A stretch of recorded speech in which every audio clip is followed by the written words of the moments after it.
Hi all, welcome back to Vastrakala by VS Creations. We had started our journey to fashion design with a couple of basic tutorials. And as we would be proceeding further to learn stitching, it becomes very important to understand certain basic terms which are very important in preparing the fabric. Grain or grain line is the most important term in fashion designing. So what is a grain?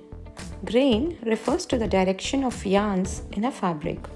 Woven fabrics are made up of lengthwise and crosswise yarns interlaced at right angles to each other. The lengthwise grain is the straight grain. Lengthwise yarns are stronger and heavier and stretchless. Hence, the garments cut on the lengthwise grain or straight grain hang better and will be more durable. If you are an absolute beginner and have difficulty identifying the grain, you can do so by following the yarns parallel to the selvedge. A selvedge is the finished edge of the fabric which runs lengthwise. It is woven differently with extra and stronger yarns than the rest of the fabric. In a good quality fabric, the selvedge is compactly woven and about half an inch in width.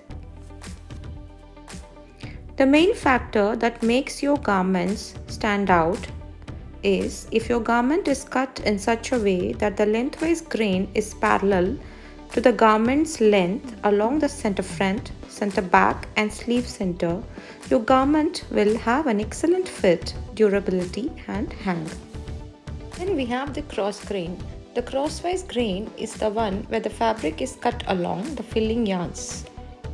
That is, the yarns that run perpendicular to the selvedge. As you can see here, there is a mild stretch in this direction. This additional stretch of the cross grain will be needed across the body for the movements. So making use of this property, belts and waistbands are generally cut on cross grain. And then we have the bias grain. A true bias grain makes a 45-degree angle with the lengthwise and crosswise yarns. As you can see here, the stretch is maximum on the bias grain. So, this property is made use of to cut tight fit portions of garments like yokes in blouses, for finishing curved edges of garments like necklines, and also for making chudidars, puffed sleeves, etc.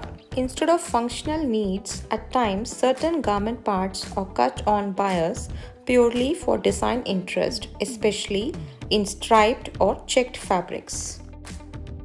Hope you found this video helpful as a beginner. Subscribe and click on the bell icon and follow this channel to watch the upcoming videos on how to use these properties in various aspects of fashion designing.